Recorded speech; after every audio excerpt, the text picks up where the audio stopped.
ఇంకోటి సార్ సీసీఎల్గా మీరు principal secretary అవన్నీ చేశారు. ఇది ఈ మధ్యన సార్ చాలా నేషనల్ అండ్ ఇంటర్నేషనల్ ఇష్యూ అయిపోయింది. ఏది ఈ మధ్యన యూనివర్సిటీది మన హైదరాబాద్ యూనివర్సిటీ సెంట్రల్ యూనివర్సిటీ ఆ భూములు నిజంగా గవర్నమెంట్యా లేకపోతే యూనివర్సిటీయా లేకపోతే గవర్నమెంట్ ఫారెస్ట్ యూనివర్సిటీకి ఇచ్చింది. డిపార్ట్మెంట్కి సంబంధించింది ఏమైనా ఉందా? గవర్నమెంట్ ల్యాండ్ యూనివర్సిటీకి ఇచ్చింది. ఓకే. ఎందుకంటే ఆ రోజుల్లో ఆ రకంగా అనుకునేవాళ్ళు. ఎందుకంటే అంటే ఒక క్లాస్ పెట్టి అంతా దాని ప్రాపర్ యూనివర్సిటీస్కి అంత ల్యాండ్ ఉండడం అనేది వాళ్ళు ఆ ప్రపోజల్ని ఆ రకంగా తయారు చేసి ఇచ్చారు యూనివర్సిటీ వాళ్ళు.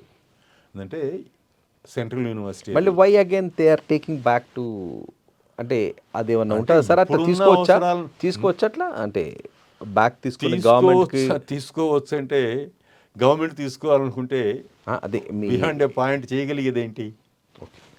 ఇప్పుడు ఏంటంటే జనరల్గా ఇవన్నీ కొన్ని స్టాండర్డ్స్కి సంబంధించినవి.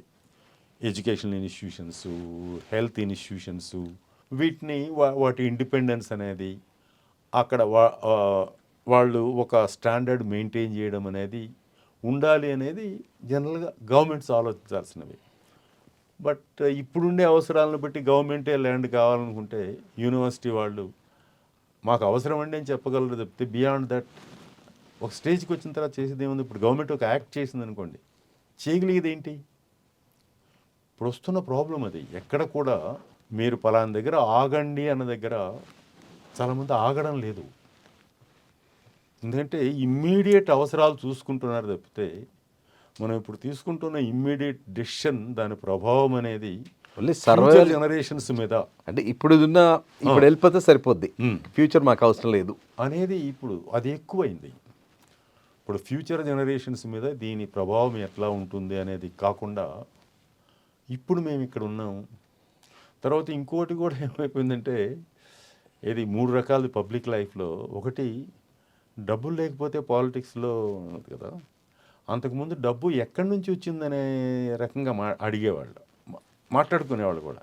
ఇప్పుడు డబ్బులు ఎక్కడి నుంచి వచ్చిందనేది కాదు, డబ్బులు ఉన్నాయా లేదా, మీరు ఎట్లా సంపాదించారనేది ఇప్పుడు కాదు. డబ్బులునే లేవా, ఎలా సంపాదించి మాకు అనవసరం, ఇమ్మెటీరియల్. ఇప్పుడు నవే డేస్ జైలుకి పోయి వచ్చి రావడం కూడా ఫ్యాషన్ అయిపోయింది. సో డబ్బులు సంపాదించడం అనేది దాని గురించిన ఆలోచనలు మారిపోయినాయి.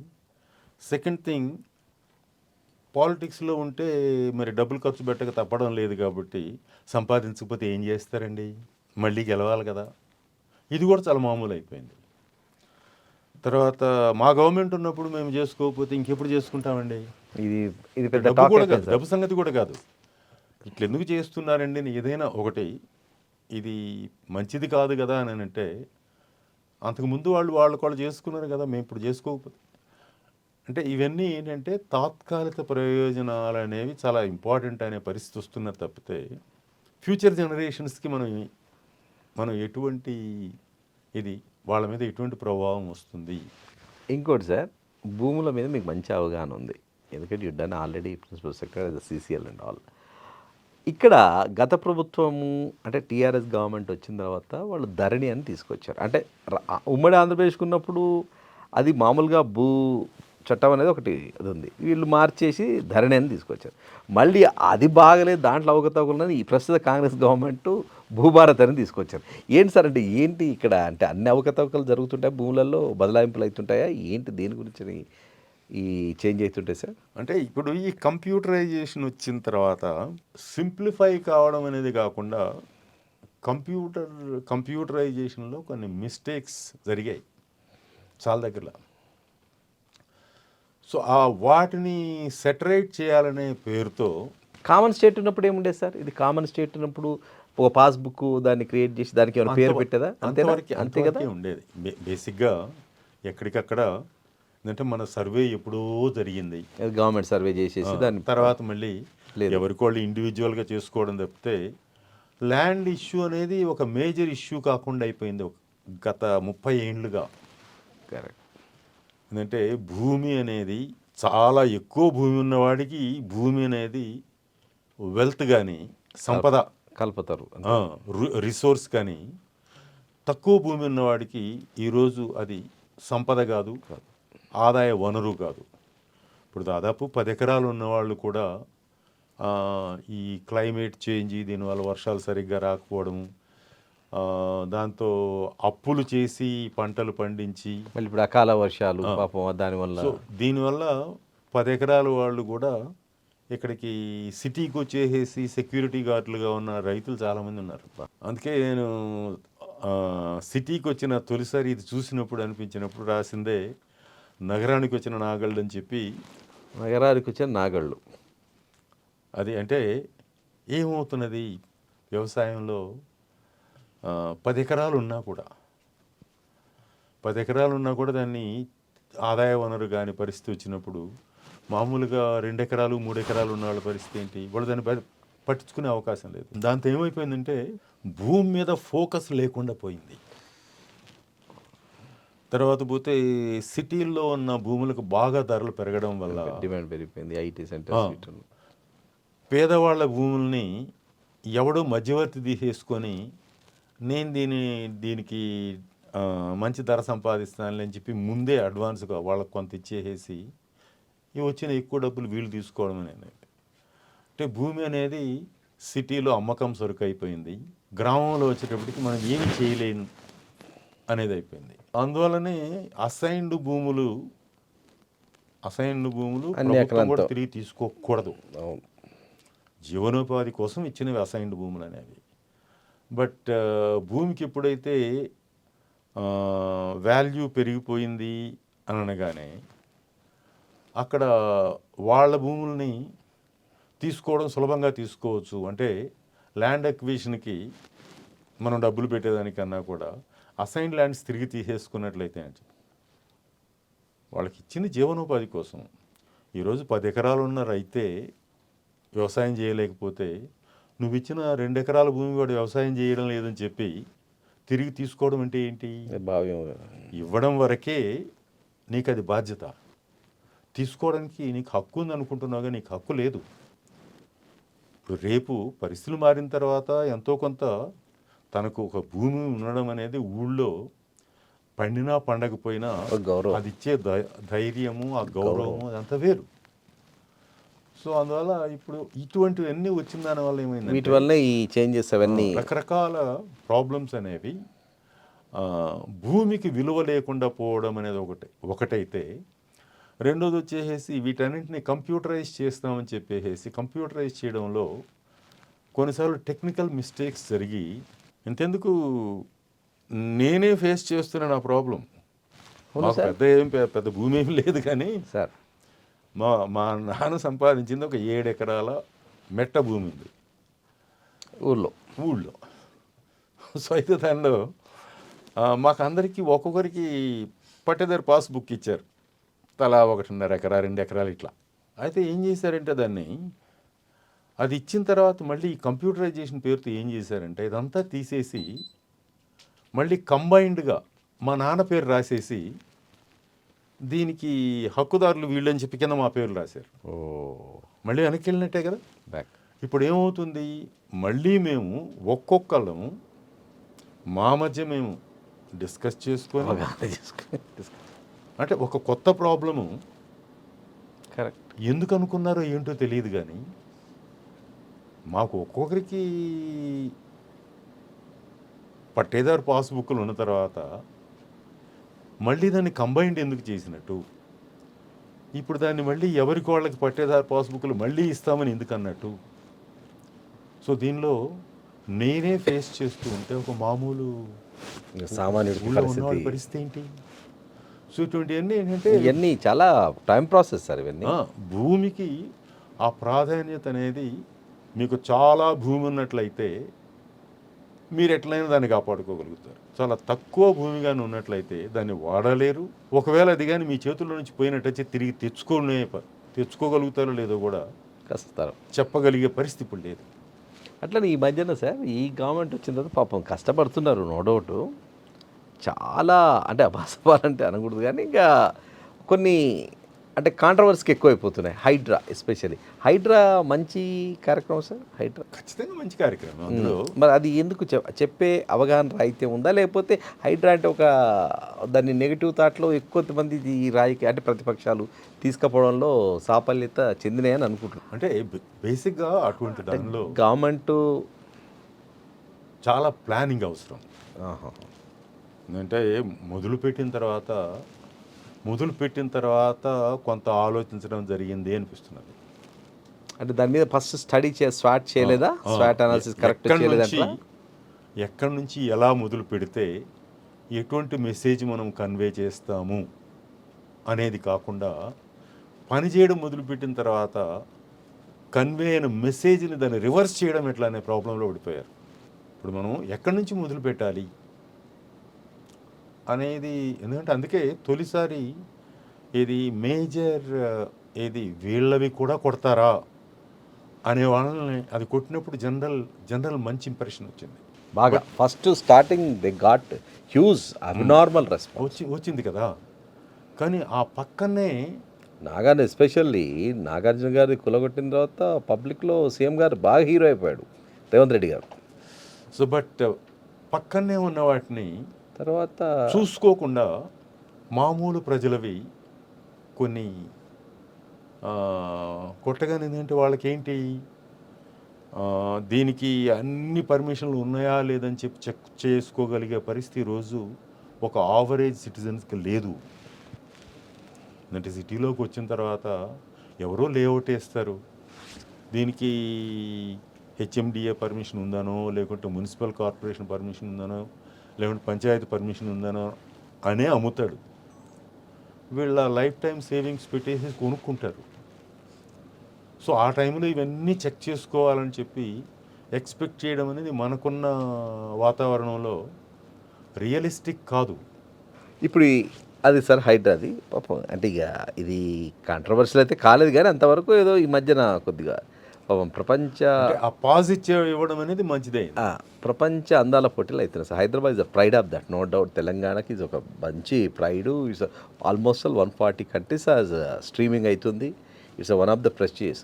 దీని మీద ఒక చిన్న ఏదో సోషల్ మీడియాలో కొన్ని చెక్కర్లు అంటే అవన్నీ అంటే జనాలకు అంత అవి ఏదో ఉంటాయి. ఇంక వాటిని గురించి ఎందుకంటే కొత్తగా జరిగేటప్పుడు కొన్నిసార్లు కొన్ని చిన్న ఏదో జరుగుతుంటాయి. ఎందుకంటే అనుకున్నవి అనుకోనివి.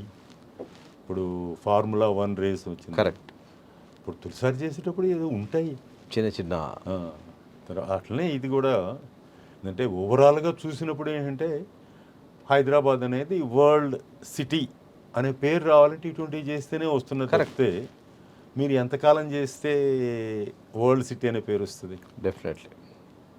అందువల్ల ఏంటంటే ఇవన్నీ ఏంటి, ఒక రికగ్నిషన్ అనేది ఒకటే కాదు, ఇటువంటి చేసినప్పుడు ఇన్ఫ్రాస్ట్రక్చర్ కూడా బిల్డ్ అవుతుంది ఈ పేరుతో. సార్ ఇప్పుడు ఒలింపిక్ గేమ్స్ పెట్టారనుకో, కరెక్ట్, కేవలం మన శక్తి ఏంటో తెలియజేయడం అనేది ఒక్కటే కాదు, మన పిల్లలకి స్పోర్ట్స్ పీపుల్కి ఎంకరేజ్ చేయడం ఒకటే కాదు, ఆ పేరుతో చాలా ఇన్ఫ్రాస్ట్రక్చర్ మనం డెవలప్ చేసుకోగలుగుతాం.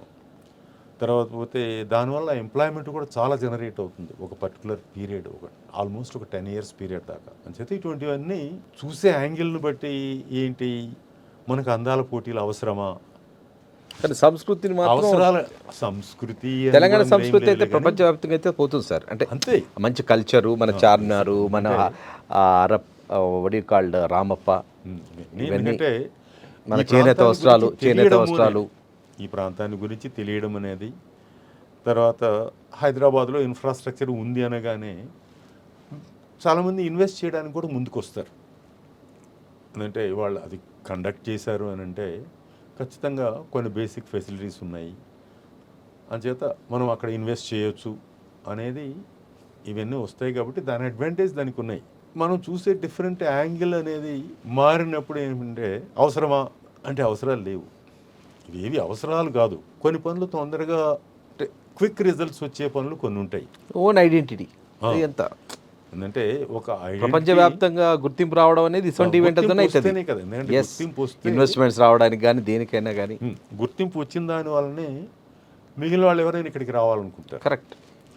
తర్వాత పోతే ఇంత గ్రో అవుతున్నా కూడా హైదరాబాద్ ప్రశాంతంగా ఉంటుంది అనే ఇంప్రెషన్తోనే అన్ని స్టేట్స్ వాళ్ళు ఈరోజు హైదరాబాద్కి వచ్చి సెటిల్ అవుతున్నారు. కరెక్ట్. తర్వాత హైదరాబాద్ అనేది చాలా సిటీస్ ఒక పక్కనే డెవలప్ అవుతాయి, హైదరాబాద్ అట్లా ఏమన్నా 4 ప్రక్కలా డెవలప్ అవుతున్నది ఆ ల్యాండ్ ఉండడం అనేది. సో అందువల్ల ఏంటంటే మన అవసరాలు ఇప్పుడున్న అవసరాలను బట్టి కొన్ని పనులు మనం చేయడం అనేది అవసరం. దాన్ని ఇంకా హైదరాబాద్ డోకా లేదంటారు. ఎందుకంటే ఇవి గవర్నమెంట్ ఏదైనా growing, Hyderabad is growing. Yes, on all sides. కాబట్టి దానివల్ల వచ్చిన ఒకే ఒక ప్రాబ్లం ఏంటంటే ఈరోజు మీ లైఫ్ టైం సేవింగ్స్ కూడా ఒక పీస్ ఆఫ్ ల్యాండ్ కొనుక్కునే పరిస్థితి. అందుకని సీఎం మరి గౌరవ రేవంత్ రెడ్డి గారు, సీఎం గారు ఏమంటున్నారంటే 4వ సిటీ డెవలప్ చేస్తాను అంటున్నాడు. కొద్దిగా ఈ రేట్లు బాగా పెరిగిపోయినాయి, దీన్ని కొద్దిగా ఇంకోటి ఇన్ఫ్రాస్ట్రక్చర్ కూడా ఇక్కడ స్ట్రక్ అయిపోయింది. ఆ సిటీ దాని ఆబ్జెక్టివ్స్ వేరు కదా. ఇప్పుడు దానిలో అందరికీ అందరికీ నివాసయోగ్యం చేయగలిగే అది కాదు కదా. అక్కడ ఆబ్జెక్టివ్ వేరు, అక్కడ ప్రయారిటీ వేరు. సో దానివల్ల అందరికీ ఇళ్ల స్థలాలు రావడము, లేకుంటే అఫోర్డబుల్గా మీ అంతా మీరు కొనుక్కోగలరు, అది వేరు. అంటే కరెక్షన్ అయితే experts are saying sir, Hyderabad need corrections అంటున్నారు. రేట్లు అబ్నార్మల్గా పెరిగిపోయినాయి, సామాన్యుడు కూడా కొనుక్కునే పరిస్థితి రావాలా.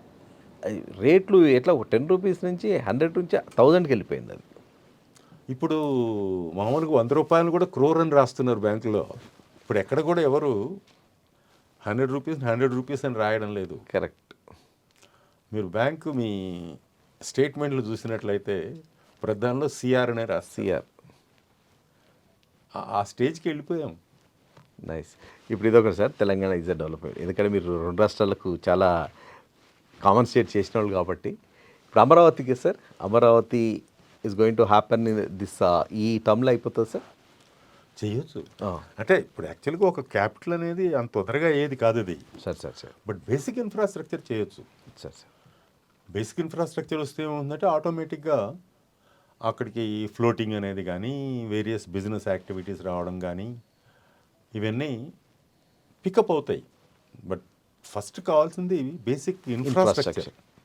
ఆ ఇన్ఫ్రాస్ట్రక్చర్ ఇప్పటికి వచ్చి ఉంటే కొంత బాగుండేది, కానీ ఇప్పటికైనా కూడా బేసిక్ ఇన్ఫ్రాస్ట్రక్చర్ క్రియేట్ చేయొచ్చు. ఎందుకంటే సెంట్రల్ గవర్నమెంట్ సపోర్ట్ ఉంది కాబట్టి ఇట్స్ చేయొచ్చు. అది ఇక వేరే ఏమి ఆలోచన లేకుండా తొందరగా చేసుకోవాల్సిన పని. ఎందుకంటే ఒక క్యాపిటల్ అనేది లేకపోతే అన్సర్టనిటీ అనేది ఉంటుంది కదా సార్. ఒక రాష్ట్రానికి క్యాపిటల్ ఈజ్ ఇంపార్టెంట్. అన్సర్టనిటీ అనేది కరెక్ట్ కాదు. ఇప్పుడు India also growing sir, GDP is growing like anything. ఒక ప్రపంచవ్యాప్తంగా నాకు తెలిసి అమెరికా, జర్మన్, చైనా తర్వాత ఇండియా అంటున్నారు. ప్రైమ్ మినిస్టర్ మోడీ గారు is doing excellent for the country. అంటే ఇంటర్నేషనల్ వైడ్ కూడా బాగా మంచి ఇండియాకు ఒక పేరు వస్తుంది. ఇంకా గ్రోయింగ్ ఇంకెలా ఉండబోతుంది సార్ ఇండియా? మీరు ఎంత గ్రో అవుతారనేది కాదు సార్, అది దాని డిస్ట్రిబ్యూషన్ ఏంటనేది పాయింట్ సార్. ఎక్కడ కూడా ఇప్పుడు లెక్కల ప్రకారం అందరికీ 10,000 రూపాయలు, $10,000 వచ్చినంత మాత్రాన నాకేమిటండి ప్రయోజనం? అది లెక్కది. జీడిపి పెరిగింది, పర్ క్యాపిటల్ ఇన్కమ్ కూడా పెరిగింది, ఏంటి నాకు ప్రయోజనం? నా బేసిక్స్ నాకు వచ్చినప్పుడే ప్రయోజనం. కానీ నా బేసిక్స్ అంటే ఏంటి?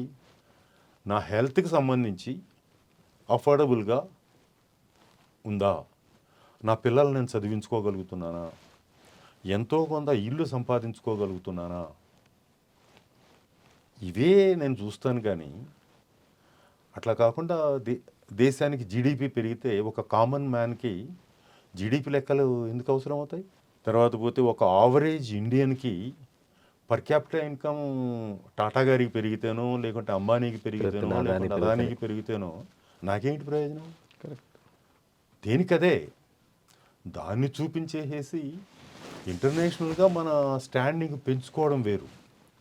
బట్ ఇంటర్నల్గా ఏమిటి, బీ ప్రాక్టికల్గా అది ఎవరికి అందుతున్నది అనేది దట్ ఈస్ మోస్ట్ ఇంపార్టెంట్. అది లేకపోతే ఏమవుతుందంటే ఈరోజు ఏంటి, టెక్నాలజీ పెరుగుతున్నది, ఆదాయాలు పెరుగుతున్నాయి, కానీ పెరిగిన ఆదాయం అనేది మెజారిటీ పీపుల్కి సాటిస్ఫాక్టరీ లైఫ్ని ఇవ్వలేకపోతున్నది. సాటిస్ఫాక్టరీ లైఫ్ అంటే ఏంటి? ఈరోజు మీరు హాస్పిటల్కి వెళ్తే ఎంత ఖర్చు పెట్టాలి? చాలు పెట్టాలి. గ్యారెంటీ. అసలు ఎంత ఖర్చు పెడతామో మనకు తెలియనంత బిల్లులు వస్తుంటాయి. తర్వాత మీరు స్కూల్లో పిల్లల్ని ఎడ్యుకేషన్ చేర్పించాలి. Education is very costly. ఏంటి ఇవి కదా, వెజిటబుల్స్ ఆర్ వెరీ కాస్ట్లీ. ఇవి కదా. Common thing. ఒక ఆవరేజ్ పర్సన్ ఏదో ఆలోచిస్తాడంటే తనకేది తన నిత్య జీవితంలో ఏమిటని ఆలోచిస్తారు తప్పితే దేశం గొప్పగానే ఉండాలని చెప్పి ఎవరు కోరుకోరండి. తర్వాత పోతే దేశాన్ని ప్రేమించిన వాళ్ళు ఎవడు? దేశాన్ని ప్రేమించిన వాళ్ళు ఎవ్వడూ ఉండడు. కానీ నిత్య జీవితం అనేది గుర్తు చేస్తుంది మీకు. ఇదంతా మాట్లాడుకుంటున్నారు, బాగానే ఉంది. మన తెలుగులో ఒక సామెత ఉంది సరే, అదేంటంటే కాకి కాని నెమ్మి కాస్తే ఏముంది పూస్తే ఏముంది అని. అంటే ఏంటంటే నెమ్మి అనేది పాలపండు అంటారు కొన్ని దగ్గరలో. పాలపండు అనేది అడవిలో దొరికే పళ్ళల్లో చాలా రుచికరమైన పండు. పాలపండు. పాలపండు. కొన్ని దగ్గరలో నెమ్మి పండు అంటారు. నిమ్మిపండు. అయితే అది పచ్చిగా ఉన్నప్పుడు మంచి ఆకుపచ్చ రంగులో ఉంటుంది. పండిన తర్వాత గోల్డెన్ ఎల్లోకి వస్తుంది. తర్వాత అది తినడానికి చాలా రుచిగా ఉంటుంది. అడవి సపోటా అంటారు. అయితే దాంతో ఒక ప్రాబ్లం ఏంటంటే ఒకటి రెండు తినగానే మీ పెదవులు అంటుకొని పోతాయి. దాని జిగురు చాలా చాలా స్ట్రాంగ్గా ఉంటుంది. అందువల్ల ఏం చేసామంటే చిన్నపిల్లలప్పుడు అవి తెచ్చుకొని ఈ చీపురు పుల్లలు ఉంటాయి కదా, 2-3 తిన్న తర్వాత చీపురు పుల్ల ఇట్లా లోపల పెట్టేసి తిప్పేసేస్తే అదంతా జిగురు దానికి అంటుకుంటుంది. సో ఆ జిగురు తీసేసి మళ్ళీ తినేవాళ్ళం. తినడం ఆపలేము. సో అయితే ఇది చాలా టేస్టీ పండు కదా నెమ్మి పండు. కాకులు తినవు, ఎందుకంటే అంటుకుంటాయి కదా, స్టిక్ అయిపోతుంది. సో ఆ కాకి అనిందంట, నేను తినలేకపోయి. కాకులు అనేవి జనరల్గా ఉండే పక్షులు, సాధారణ పక్షులు. ఎక్కువ అడవిలో ఎక్కువ ఏమి ఉంటాయి? కాకులు ఉంటాయి. నేను తినలేకపోయిన తర్వాత నెమ్మిపండు ఎంత గొప్పదైతే ఏంటండి. కాబట్టి ఒక మామూలు మనిషి ఏం ఆలోచిస్తాడు? తను దేశాన్ని ప్రేమించకపోవడం అనేది ఎక్కడా ఉండదు, ద్వేషించడం అనేది కూడా ఉండదు. తన సర్వైవల్ నాకు లేని, అందుబాటులో లేని, అది అందుబాటులోకి రానప్పుడు దాని గురించి ఆలోచించగలిగే అవకాశం లేదండి. ఇప్పుడు మనం ఏదైతే మాట్లాడుతున్నామో ఇవేవి కూడా కేవలం రాజకీయం కోసం మాట్లాడడం తప్పితే, అధికారం కోసం తప్పితే, మామూలు ప్రజలకి కావాల్సింది ఏంటి? ఈ బేసిక్సే. ఆ బేసిక్స్ అనేవి అందుబాటులోకి వస్తున్నాయా? అందుబాటులోకి రావడం లేదు. మిడిల్ క్లాస్ వాళ్ళు కూడా, అటు లోవర్ మిడిల్ క్లాస్ వాళ్ళు కూడా సఫర్ అవుతున్నారు. తర్వాత పోతే ఉద్యోగాలు అనేవి ప్రైవేట్ సెక్టర్లో ఉద్యోగాలు అంటున్నాము. ప్రైవేట్ సెక్టర్లో స్కిల్ లేకుండా మీకు ఉద్యోగం రాదు. స్కిల్స్ నేర్చుకోవడం అనేది డబ్బులతో కూడిన పని. సో ఎవరు పేదవాళ్ళుగా ఉంటున్నారు? కొన్ని వర్గాల వాళ్ళే పేదవాళ్ళుగా ఉంటున్నారు. వాళ్ళు ఈ స్కిల్స్ నేర్చుకోగలుగుతున్నారా? మరి వాళ్ళకి ఆ ఉద్యోగాలు వస్తున్నాయా? కాబట్టి స్టేటస్ కో మారిందా? గతంలో ఎవరు పేదవాళ్ళుగా ఉన్నారో ఈరోజు వాళ్ళు ఇంకొక ఉద్యోగంలోకి వెళ్ళి ఉండొచ్చు, కానీ మిగిలిన వాళ్ళతో కంపేర్ చేసినప్పుడు ఏమవుతున్నది? వాళ్ళు కింద ఉద్యోగాల్లోనే ఉంటున్నారు. అంతకుముందు మంచి పొజిషన్లో ఉన్నవాడు ఇప్పుడు మంచి పొజిషన్లోనే ఉంటున్నాడు. కాబట్టి ఏది మారింది? సమతుల్యత లేదు. అందువల్ల ఇప్పుడు మనం చెప్తున్న దానిలో ఎక్కడ కూడా చూడవలసింది ఏంటంటే ఆ ఈక్విటీ అనేది అందిందా? బేసిక్స్ అనేవి అందుతున్నాయా? తర్వాత పోతే చుట్టుప్రక్కల కూడా నేను కంఫర్టబుల్గా ఉండగలను అనే ఫీలింగ్ కూడా ఉండాలి. నేను ఏది చేయాలనుకుంటే నేను చేస్తున్న దాన్ని. ఎందుకంటే కొన్ని దగ్గరలో వింటున్నాం కదా, ఇల్లు కూలగొట్టేస్తున్నారు అని చెప్పి. లేకపోతే ఈవెన్ మీరేం తింటున్నారు, మీరు ఎటువంటి బట్టలు వేసుకుంటున్నారు, దీని గురించి కూడా డిస్కషన్స్. దీని మీద డిస్కషన్లు దేనికండి? ఇప్పుడు ఫర్ ఎగ్జాంపుల్ హైదరాబాద్ ఉంది, అందరూ ఎవరెవరెవరో ఉన్నారు, కానీ ఎవరితో అనుకోరే నువ్వేం తింటున్నావు, ఏం చేస్తున్నావు అని చెప్పి. ఎందుకని? ఎవడు బ్రతుకువాడిది. కరెక్ట్. సో అట్లా కాకుండా ఎంతసేపటికి నువ్వు దేశాన్ని గురించి మాట్లాడడము అని అంటే, దేశం అంటే నా భవిష్యత్తుని గురించి నేను ఆలోచించుకుంటాను తప్పితే దేశాన్ని గురించి ఆలోచించిన స్థాయికి నేను ఇంకా రాలే. తన ఓన్. అది నా తప్పు కాదు. ఇక చివరిగా సార్, ఇప్పటికి చాలా ఆపరేషన్ సింధూర్ ఫైనల్గా మీ నుంచి కొద్దిగా ఖచ్చితంగా రెస్పాండ్ కావాల్సిందే కదా. అబ్సల్యూట్లీ దేశభక్తి నో డౌట్. ఇందులో దేశభక్తి విషయం లేదు, అక్కడ ఉన్నది అది కాదు. ఇప్పుడు వాడెవడో అది పనిగా ఇప్పుడు నువ్వెవరు అని చెప్పి మగవాళ్ళని చంపడం ఏంటి, నువ్వు ఏ రిలీజియన్ అని చెప్పి అడిగి చంపడం ఏంటి, క్రూరత్వం. అంటే ఇక్కడ ఇవి రెండు అంటే ఒకటి నువ్వు ఏ రిలీజియన్ అని అడిగి చంపుతున్నావు అని అంటే రిలీజియన్కి ఆ ఇంపార్టెన్స్ ఎక్కడుందండి, లేదు, ఆ ఇంపార్టెన్స్ లేదు. తర్వాత రెండోది వచ్చేసేసి భార్య పిల్లల ఎదుటిగా మగవాళ్ళని చంపడము అని అంటే ఏంటి, దేనికోసం, నీ రిలీజియన్ దేనికోసం? సో అట్లా తర్వాత పోతే టూరిస్టులుగా వెళ్ళిన వాళ్ళు, టోటలీ అన్సస్పెక్టెడ్గా ఉన్నవాళ్ళు, అటువంటి వాళ్ళని చంపడం ఏంటి? సో అంచేత ఏంటంటే దాన్ని ఇమ్మీడియట్గా అటాక్ చేయడం అనేది దట్ ఈస్ అ మస్ట్, అందులో ఏమీ డౌట్ లేదు. తర్వాత ఇప్పుడు మన టెక్నాలజీ అనేది ఏ స్థాయిలో ఉందనేది కూడా మనం టెస్ట్ చేసుకోవడానికి కూడా టెస్ట్ కూడా ప్రపంచానికి కూడా మన సత్తా ఏందనేది చూపడం జరిగింది.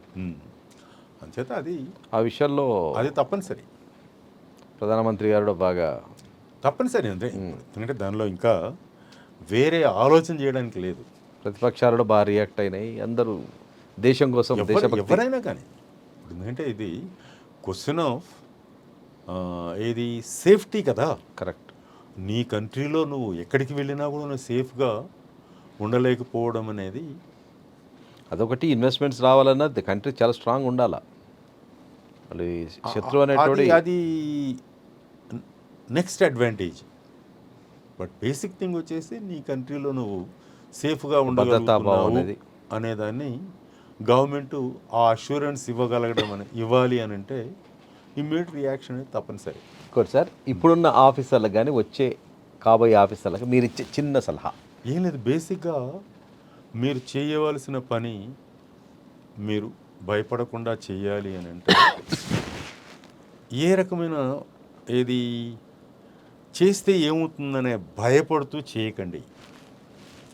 రెండోది వచ్చేసి మనం హయ్యెస్ట్ లెవెల్లో ఉన్న మనమే అన్ని కంఫర్ట్లు, యాక్చువల్గా కంఫర్ట్స్ అంటే ఇన్ ద సెన్స్ మనకి స్టాండర్డ్ ఆఫ్ లివింగ్ అనేది మిగిలిన వాళ్ళందరికన్నా చాలా బాగానే ఉంది. ఇప్పుడు శాలరీస్ కూడా బాగానే వస్తున్నాయి. అయినా కూడా ప్రైవేట్ సెక్టర్తో చూసినప్పుడు ప్రాబ్లమే, ఎందుకంటే కంపారిజన్ దాంతో వస్తుంది కాబట్టి. అంచేత ఏంటంటే మీరు చేయవలసిన పని, చేయగలిగిన పని చేయడము, చెయ్యలేకపోతే నేను చేయలేనని చెప్పడము, ఇది మామూలు ప్రజలకి. తర్వాత నన్ను ఎవరో ఒత్తిడి చేశారు కాబట్టి నేను చేయవలసి వచ్చింది అనే ఎక్స్క్యూజ్ తీసుకోవడం అనేది అది యాక్సెప్టబుల్ కాదు. It's not correct, it's not acceptable.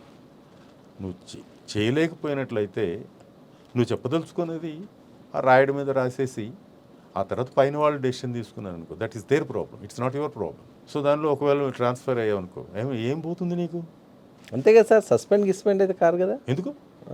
మళ్ళీ ట్రాన్స్ఫర్స్ అయితే నువ్వు రాసిందే నచ్చకపోతే ట్రాన్స్ఫర్ చేశారు, అయిపోయింది. Boss is boss. ఎక్కడ కలెక్టర్ చేసినా అదే కలెక్టరు, ఎక్కడ చేసిన ప్రిన్సిపల్ సెక్రటరీ, ఎక్కడ చేసినా నువ్వు చేసేది నువ్వు చేసావు, వాళ్ళకి అధికారం ఉంది కాబట్టి వాళ్ళు చేసేది వాళ్ళు చేశారు, సిస్టమ్ రన్ అవుతుంది కదా. ఇప్పుడు అట్లా కాకుండా సిస్టంలో నువ్వు చేయవలసిన పని చేస్తే ఏమవుతుందో, చేయకపోతే ఏమవుతుందో అని ఇంత ఆలోచించుకుంటూ ఉండడం కానీ, తర్వాత పోతే ఎవరో చెప్తే నేను చేయవలసి వచ్చింది అనడం కానీ, ఇవేవి నీ స్థాయికి తగినవి కాదు. అంటే you are at the highest level. Correct, no doubt. అంటే ఒక హైయెస్ట్ లెవెల్ ఎగ్జామినేషన్ రాసావు, వెరీ ప్రెషియస్. వరల్డ్ వైడ్గా ఐఏఎస్ చాలా ఫేమస్. పబ్లిక్ లైఫ్లో you are at the highest level. మరి నీ కేవలం ఉండవలసిన ఇంటెలిజెన్స్ ఒక్కటే కాదు, లేకుంటే నీకు ఏది అవసరమో నీ సొంత ప్రయోజనాలు కూడా కాదు. You have been given a responsibility public లైఫ్లో. పబ్లిక్ లైఫ్ని, కామన్ మ్యాన్ని వాళ్ళు ఎంతో కొంత వాళ్ళ స్టాండర్డ్ ఆఫ్ లివింగ్ ఇంప్రూవ్ కావడం కానీ, సేఫ్గా ఉండడం కానీ, వాళ్ళ ఎంటైటిల్మెంట్ వాళ్ళకి చేరడం కానీ, ఇవన్నీ చేయడం కోసం నీకు ఒక అవకాశం వచ్చినప్పుడు దానికోసం నువ్వు చేయడం వల్లనే నిజంగా నువ్వు అక్కడ ఉన్నదానికి ఒక అర్థం ఉంది. కానీ అట్లా కాకుండా నీకేదో ప్రాబ్లమ్స్ అనుకుంటే నీకే ప్రాబ్లమ్స్ వస్తే ఇంక మిగిలిన వాళ్ళ సంగతి ఏంటి? నువ్వే ప్రాబ్లమ్స్ అనుకుంటూ పోయి నువ్వు ఆల్ ది టైం రక్షించుకుంటూ పోతే పబ్లిక్ లైఫ్లో ఉన్నవాళ్ళు అట్లా ఆలోచించాల్సింది అట్లా కాదు. చాలా సులభం అండి చెప్పడము, ట్రాన్స్ఫర్ అయితే వెళ్ళిపోవచ్చు కదా అనొచ్చు. కానీ నువ్వు అట్లా భయపడుతూ ఎంతకాలం? తర్వాత రెండోది వచ్చేసి ఏదైనా ప్రాబ్లం వచ్చినట్లయితే మొట్టమొదట ఆఫీసర్స్కి వస్తుంది ప్రాబ్లం. తర్వాత ఒకసారి ఇటువంటి ప్రాబ్లంలో పడిన తర్వాత సర్వీస్ చివరిదాకా వదలదు, వెంబడిస్తూనే ఉంటుంది అది. సో అంచేత ఏంటంటే మన ఎదురుగా కనపడుతున్నది ఏం జరుగుతుంది అనేది అన్నప్పుడు మనం ఎప్పుడు కూడా మనం బాధ్యులుగా ఉండాలి. మనకి ఇంటెలిజెన్స్ ఒక్కటే కాదు, పర్సనాలిటీ కూడా ఉండాలి. బీ ట్రాన్స్పరెంట్, ఒక మిర్రర్. ఎందుకంటే చేయగలిగింది చెయ్యి, అంతే. చేయలేకపోతే వదిలేయి. అంతేకాని ఎవరో చెప్పారు కాబట్టి నేను చేశాను అనడం అనేది కానీ, ఆ టైంలో అది నేను రైట్ అనుకున్నాను, ఓకే రైట్ అనుకుంటే రాయి. కానీ ఎవరో చెప్పారు కాబట్టి నేను చేశాను అనేది నో. గ్రేట్ సార్, చాలా అసలు కింద ఈరోజు మాకు ఒక మంచి విజ్ఞాన గన్ని అందించారు మా శ్రోతలకు కూడా. Thank you very much. Thank మరి you. కలుసుకోవడం చాలా ఆనందంగా ఉంది.